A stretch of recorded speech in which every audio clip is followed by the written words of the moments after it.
नमस्कार दोस्तों। हाल ही में व्हाट्सऐप ने जो घोषणा की थी कि वो पूरे विश्व में अपने यूज़र नेम फीचर को लागू करने वाला है, जिसके माध्यम से बिना मोबाइल नंबर शेयर किए आप व्हाट्सऐप का इस्तेमाल कर पाएँगे। उस यूज़र नेम फीचर को भारत में फ़िलहाल लागू करने पर रोक लगाने का अनुरोध हमारे देश की सरकार ने किया है। दरअसल सरकार का ये मानना है कि इस फीचर के माध्यम से ऑनलाइन धोखाधड़ी बढ़ सकती है, फ़िशिंग जैसी घटनाएँ बढ़ सकती है, साइबर क्राइम बढ़ सकता है। और इस संदर्भ में जो दूसरे मैसेजिंग प्लेटफ़ॉर्म्स हैं, जो अभी भी इसका इस्तेमाल कर रहे हैं, इस यूज़र नेम फीचर का इस्तेमाल कर रहे हैं, जैसे टेलीग्राम है, सिग्नल है, डिस्कॉर्ड है, इंस्टाग्राम है, इन सारे प्लेटफ़ॉर्म्स को भी सरकार ने एक स्पष्टीकरण का नोटिस भेजा है कि आप इस पूरे मामले पर अपना स्पष्टीकरण दीजिए कि आपके फीचर के माध्यम से कैसे साइबर क्राइम नहीं हो पाएगा। आप देख सकते हैं कि इस विवाद को द हिंदू ने, इंडियन एक्सप्रेस ने बहुत ही ज़्यादा विस्तार से कवर किया। तो आज के सेशन में हम इसी व्हाट्सएप यूज़र नेम विवाद को समझेंगे कि ये यूज़र नेम का विवाद क्या है, व्हाट्सएप का नया जो यूज़र नेम फीचर क्या है, हम उसके बारे में बात करेंगे। मेटा इसको क्यों लागू करना चाहती है, हम इसके बारे में भी बात करेंगे और सरकार इस पर रोक क्यों लगाना चाहती है, हम इसके बारे में भी बात करेंगे। और हम फिर इसके बाद इस पूरे विवाद का प्राइवेसी बनाम राष्ट्रीय सुरक्षा, इससे क्या संबंध है, इस पूरे विवाद का इस डिबेट से क्या संबंध है, हम इसको समझने की कोशिश करेंगे। तो आई एम योर दोस्त Rahul Sharma and I welcome you all to Rahul Sharma education. WhatsApp की अगर हम बात करें तो ये दुनिया में सबसे बड़ा इंस्टेंट मैसेजिंग प्लेटफॉर्म है और इस प्लेटफॉर्म का सबसे बड़ा बाजार है भारत, जहां पर लगभग इसके 50 करोड़ से ज़्यादा यूजर्स हैं।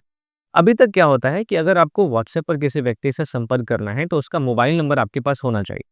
लेकिन व्हाट्सएप अब एक ऐसा फीचर लेके आ रहा है जिसमें आप अपना मोबाइल नंबर साझा किए बिना ही एक यूनिक यूजर नेम के माध्यम से किसी भी दूसरे व्यक्ति के साथ आप संपर्क स्थापित कर सकते हैं। अब ये जो यूजर नेम का मॉडल है, ये पहले से टेलीग्राम, सिग्नल और डिस्कॉर्ड जैसे दूसरे डिजिटल प्लेटफॉर्म्स पर है। तो व्हाट्सएप भी इस पूरे यूजर नेम फीचर को अपने उसमें शामिल करना चाहता है। दरअसल ये जो यूजर नेम फीचर है, ये एक नई प्रकार की डिजिटल पहचान प्रणाली है। इसमें जो उपयोगकर्ता होता है वो अपना एक यूनिक यूजर नेम चुन सकेगा। इसके अलावा जो दूसरे लोग हैं वो इसी यूजर नेम के माध्यम से अब उससे संपर्क कर सकेंगे। जैसे आपने सुना होगा, आपने अपने दोस्तों में बोलते हुए भी सुना होगा कि मुझे अपनी इंस्टा आईडी दे दो। ये इंस्टा आईडी क्या है? ये इंस्टाग्राम का यूजर नेम होता है जिसके माध्यम से लोग एक दूसरे को ढूंढ पाते हैं। तो अब व्हाट्सएप भी इसी यूजर नेम फीचर का इस्तेमाल करने वाला है। अब व्हाट्सएप पे आपको मोबाइल नंबर सार्वजनिक रूप से साझा करने की आवश्यकता नहीं होगी अगर ये यूजर नेम फीचर भारत में लागू हो जाता है। लेकिन हाँ, इस यूजर नेम फीचर से जो एंड टू एंड एन्क्रिप्शन है वो पहले की तरह ही बना रहेगा।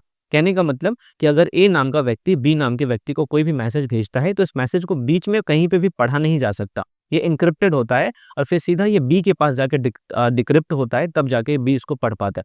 तो ये एंड टू एंड एन्क्रिप्शन पहले की तरह ही बना रहेगा। बस अब चेंज ये होगा कि आपको अपना मोबाइल नंबर शेयर करने की ज़रूरत नहीं पड़ेगी। केवल यूज़र नेम के माध्यम से आप इस व्हाट्सएप वाले फीचर को यूज़ कर सकते हैं। उदाहरण से मैं समझाता हूँ। वर्तमान व्यवस्था क्या है? मैं हूँ राहुल और मेरा ये फ़ोन नंबर है। तो अगर मुझसे किसी को संपर्क करना है तो इस फ़ोन नंबर को उसके पास होना चाहिए, वो इसी फ़ोन नंबर का इस्तेमाल करेगा। लेकिन जो प्रस्तावित व्यवस्था है, जो व्हाट्सएप का यूज़र नेम फीचर अभी लाने की बात की जा रही है, उसमें होगा ये कि मेरा नाम राहुल है, लेकिन मेरा ये फ़ोन नंबर जो है अब मैं किसी के साथ शेयर नहीं करूँगा। मैंने सिर्फ़ अपना एक यूनिक यूज़र नेम बना लिया @राहुल शर्मा एजुकेशन। अब इस यूज़र नेम के माध्यम से कोई भी मुझसे संपर्क कर सकता है और जब वो मुझसे संपर्क करेगा तो उसके पास ना तो मेरा मोबाइल नंबर जाएगा, ना ही मेरी कोई डिटेल जाएगी। समझ रहे हैं आप? तो इससे प्राइवेसी ज़्यादा बढ़ेगी। इसीलिए व्हाट्सएप का ये जो यूज़र नेम फीचर है, ये इसको मेटा जो है वो शामिल करने की बात कर रहा है। तो अब हम यही बात करेंगे कि आखिरकार मेटा ये फीचर लाना क्यों चाहता है। तो सबसे पहली बात मैंने आपको बताई बताई कि प्राइवेसी को बढ़ाने के लिए मेटा इस फीचर को लाना चाहता है। क्योंकि मोबाइल नंबर एक पर्सनल जानकारी है ना? इसे साझा नहीं करना, इससे उपयोगकर्ता की सुरक्षा बढ़ सकती है। अब अगर ये फीचर आता है तो महिलाओं को काफ़ी लाभ हो जाएगा, क्योंकि अब देखें अक्सर महिलाओं के साथ जो छेड़छाड़ के मामले आते हैं, उसमें उनके मोबाइल नंबर शेयर कर दिए जाते हैं और उसके बाद उन्हीं मोबाइल नंबर पे उनको लगातार कॉल्स आते रहते हैं। पत्रकारों के साथ भी अब देखें तो उनकी भी निजता बरकरार रहेगी। जो मानवाधिकार के कार्यकर्ता हैं, जो मान लीजिए किसी इश्यू को अगर उठाते हैं, तो उस इश्यू से जिसको नुकसान हो रहा है, वो न क्या कर सकता है, इस मानवाधिकार कार्यकर्ता की हत्या भी करवा सकता है, उसके बारे में जानकारी निकलवा के, उसका मोबाइल नंबर से धमकी दिलवा सकता है। तो इन मानवाधिकार कार्यकर्ता को, कंटेंट क्रिएटर्स को, इन सबको काफ़ी ज़्यादा लाभ होने की संभावना इस व्हाट्सएप के यूज़र नेम फीचर से जताई जाती है। फिर व्हाट्सएप के इस यूज़र नेम फीचर से जो स्पैम है, वो भी कम हो जाएगा। क्योंकि आपको अक्सर ये देखने को मिलेगा कि जब मोबाइल नंबर पब्लिक हो जाता है तो उससे बहुत सारे आपको स्पैम कॉल्स आते हैं, स्पैम मैसेजेस आते हैं। तो इन सारे कॉल्स में और मैसेजेस में कमी आ सकती है इस यूज़र नेम फीचर के बाद। इसके बाद व्हाट्सएप चाहता है कि वो टेलीग्राम, सिग्नल, डिस्कॉर्ड और इंस्टाग्राम जो प्लेटफ़ॉर्म पहले से इस फीचर को यूज़ कर रहे हैं, उन्हीं की तरह ये भी अब अपने एप्लीकेशन में इस यूज़रनेम आधारित मॉडल का उपयोग करे, ताकि वो अपने आप को वैश्विक मानकों के अनुरूप बना सकें। और साथ ही साथ व्यवसाय अपने कर्मचारियों के निजी मोबाइल नंबर साझा किए बिना ही अब अपने ग्राहकों से संवाद करेंगे, तो इस यूज़रनेम फीचर का व्यावसायिक उपयोग भी ज़्यादा बेहतर तरीके से किया जा सकेगा। तो ये कुछ कारण हैं, जो कि मेटा बता रहा है कि वो इन कारणों की वजह से ये फीचर लाना चाहता है। अब सवाल ये है कि भारत सरकार ने फिर इस फीचर पर रोक लगाने को क्यों कहा? देखिए, अगर आप इस फीचर को ध्यान से देखेंगे तो सरकार की चिंता आपको समझ में आएगी। इस पूरे फीचर में सिर्फ तकनीकी समस्या नहीं है, तकनीकी चिंता नहीं है, बल्कि इस फीचर का राष्ट्रीय सुरक्षा से, कानून व्यवस्था से, साइबर अपराध से और डिजिटल शासन से सीधा-सीधा जुड़ाव है। सबसे पहले तो सरकार ने कहा कि अगर ये फीचर आता है तो इससे इम्पर्सनेशन बढ़ेगा, पहचान की जो नकल होती है उसकी घटनाएं बढ़ सकती है।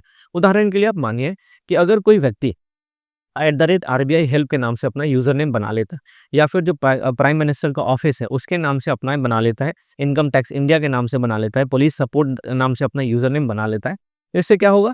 जो सामान्य नागरिक है, अगर उनको इस यूज़र नेम से मैसेजेस आएँगे तो वो भ्रमित हो सकते हैं। उनके साथ जो फ्रॉड होना है, जो फ्रॉड हो सकता है वो ज़्यादा आसान हो सकता है, क्योंकि हमारे देश में आप देखें तो ऑलरेडी वित्तीय साक्षरता बहुत अच्छी स्थिति में नहीं है। अभी भी हमारा देश का बहुत बड़ा ऐसा तबका है जिसको वित्तीय साक्षरता के बारे में या साक्षरता के बारे में नहीं पता है, इन सारी चीज़ों के बारे में नहीं पता है ना? तो डिजिटल साक्षरता की बात हो या वित्तीय साक्षरता की बात हो, ये चूँकि ऑलरेडी हमारे देश में कम है, ऐसे में अगर कोई व्यक्ति इन सारे यूज़र नेम के माध्यम से अपना अकाउंट बना लेता है, तो वो ज़्यादा आसानी से हम सामान्य लोगों को भ्रमित कर सकता है, उनके साथ गलत कर सकता है, उनका पैसा ठग सकता है। तो पहली सरकार की जो चिंता है, वो ये इम्पर्सनेशन की है। इसके अलावा सरकार इस बात से भी डर रही है कि फ़िशिंग की जो घटनाएँ हैं, वो बढ़ सकती है, क्योंकि भारत पहले ही डिजिटल भुगतान के व्यापक उपयोग के कारण फ़िशिंग हमलों का एक बड़ा लक्ष्य बन चुका है। अब क्या होगा? साइबर क्रिमिनल्स जो हैं वो नकली यूज़र नेम बनाएँगे और आपसे ओटीपी माँग सकते हैं। मान लीजिए कि उन्होंने एक @पुलिस सपोर्ट करके ही अपना यूज़र नेम बना लिया, और अगर आपसे ओटीपी माँगेंगे तो आप डर जाएँगे कि पुलिस मेरे से ओटीपी माँग रही है तो मैं कैसे ना दूँ, है ना? तो आपसे ओटीपी माँग सकते हैं, आपके यूपीआई का पिन माँग सकते हैं, आपका बैंक डिटेल निकलवा सकते हैं, आपके फ़ोन का पासवर्ड जान सकते हैं। तो ये जो फ़िशिंग की घटनाएँ हैं, इन घटनाओं में और ज़्यादा वृद्धि हो सकती है, ये भी सरकार की एक बड़ी चिंता है। इसके अलावा साइबर अपराधों में वृद्धि की चिंता के मद्देनजर भी सरकार ने इस फीचर को भारत में लागू करने पर रोक लगाने की बात अभी मेटा से की है। दरअसल भारत में बहुत तेजी से साइबर अपराध जो हैं वो बढ़ रहे हैं। भारत में कई तरीके के साइबर अपराध आपको देखने को मिलेंगे। आजकल जो डिजिटल अरेस्ट का स्कैम है वो बहुत ज़्यादा चल रहा है। आपको एक वीडियो कॉल आता है और एक व्यक्ति पुलिस की वर्दी में या फिर जज की वर्दी में रहता है और आपको अब ये कहता है कि अगर आपने इतने पैसे उनको नहीं किए तो फिर आपके ऊपर केस कर देगा। तो डिजिटल अरेस्ट का जो स्कैम है वो बहुत ज़्यादा बढ़ रहा है। इन्वेस्टमेंट स्कैम बहुत बढ़ रहा है। इसके अलावा आप देखें तो केवाईसी स्कैम है, इस डीप फेक का फ्रॉड है। ये सारे प्रकार के जो साइबर अपराध हैं वो भारत में तेज़ी से बढ़ रहे हैं। तो सरकार का ये मानना है कि अगर यूज़र नेम आधारित पहचान वाला जो फीचर है भारत में आ जाता है, तो इन अपराधों को और ज़्यादा संगठित बनाकर इन अपराधों में और ज़्यादा वृद्धि की जा सकती है। तो सरकार की एक चिंता तो ये भी है। फिर मान लीजिए कि अगर व्हाट्सएप अकाउंट की जो मूल पहचान अभी मोबाइल नंबर है उसको हटा दिया जाए, अब केवल यूज़र नेम के माध्यम से व्हाट्सएप का इस्तेमाल किया जाए, तो अपराधी क्या होगा, माफ़ कीजिएगा, अपराधी की जो पहचान है, उसको स्थापित करने में ज़्यादा समय लग सकता है।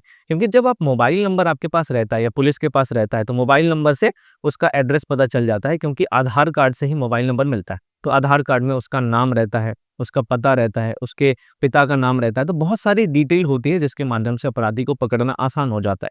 लेकिन यूज़र नेम में ना तो आपका फ़ोन नंबर है, ना ही आपका असली नाम है। तो यूज़र नेम का अगर कोई भी अपराधी इस्तेमाल करेगा, तो उसकी पहचान स्थापित करने में ज़्यादा समय लग सकता है। इसके अलावा डिजिटल साक्ष्य जुटाना ज़्यादा कठिन हो सकता है, और जो अंतर्राष्ट्रीय साइबर अपराध होते हैं, उनकी जाँच भी जटिल हो सकती है। क्योंकि साइबर अपराध ऐसा नहीं कि केवल राष्ट्रीय स्तर पर होते हैं या केवल क्षेत्रीय स्तर पर होते हैं। आप देखें तो कई सारे देशों में एक ही संगठन जो है वो साइबर अपराध करता रहता है। बहुत सारे इसके उदाहरण आपको देखने को मिल सकते हैं।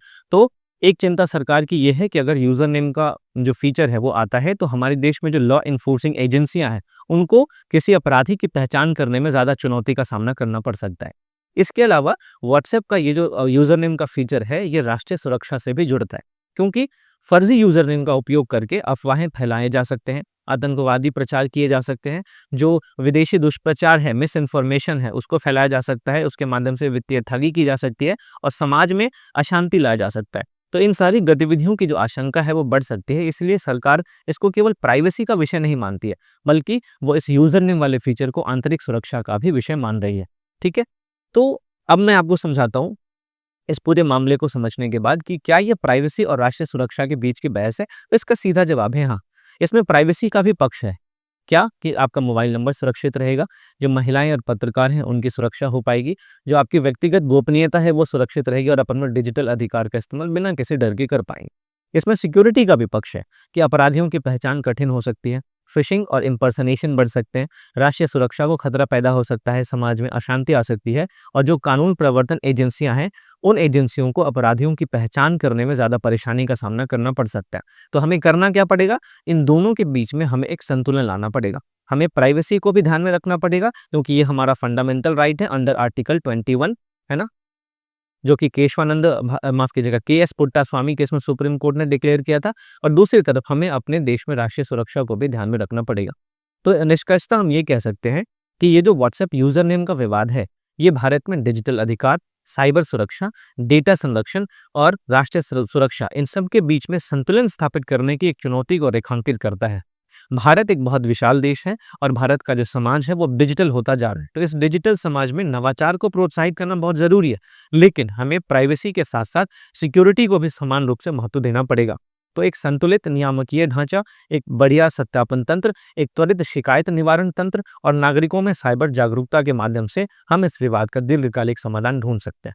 तो मैं उम्मीद करता हूँ दोस्तों कि व्हाट्सएप के इस यूज़र नेम फीचर को आपने अच्छे से समझा होगा और इस फीचर को मेटा क्यों लागू करना चाहता है और सरकार इस पर क्यों रोक लगाना चाहती है और आगे की राह कैसे इन दोनों के बीच में संतुलन बना के, किन दोनों के बीच में, एक तरफ प्राइवेसी को भी हमें महत्व देना है, दूसरी तरफ हमें अपने देश में सिक्योरिटी को भी महत्व देना है। तो इन दोनों के बीच में एक संतुलन बनाकर हम आगे बढ़ सकते हैं। दोस्तों, इस पूरी चर्चा के आधार पे आप इस मेंस के प्रैक्टिस क्वेश्चन को लिख सकते हैं कि व्हाट्सएप का प्रस्तावित यूजर नेम फीचर को लेकर भारत सरकार द्वारा उठाई गई आपत्तियां डिजिटल शासन की जटिल चुनौतियों को दर्शाती है। इस संदर्भ में व्यक्तिगत गोपनीयता बनाम राष्ट्रीय सुरक्षा की बहस का समालोचनात्मक विश्लेषण कीजिए। साथ ही भारत में सुरक्षित एवं उत्तरदायी डिजिटल पारिस्थितिकी तंत्र के निर्माण हेतु आवश्यक उपाय सुझाइए। आप इस क्वेश्चन का आंसर 250 शब्दों में लिखकर मेरे आंसर राइटिंग वाले ग्रुप में पोस्ट कर सकते हैं, जिसका लिंक आपको डिस्क्रिप्शन में मिल जाएगा। और अगर आपको इस पूरे सेशन का नोट्स चाहिए ताकि आप आसानी से रिविजन कर सके, तो आप मेरे टेलीग्राम चैनल को ज़रूर ज्वाइन करें। राहुल शर्मा करंट अफेयर्स इसका नाम है, आपको इसका लिंक डिस्क्रिप्शन में मिल जाएगा। तो जाने से पहले दोस्तों, वीडियो को अगर अभी तक आपने लाइक नहीं किया है तो प्लीज़ लाइक करें, चैनल को आपने सब्सक्राइब नहीं किया है तो प्लीज़ सब्सक्राइब करें और अपने दोस्तों को भी शेयर करें। तो मिलता हूँ आपसे अगले टॉपिक के साथ, तब तक के लिए थैंक यू फॉर वॉचिंग।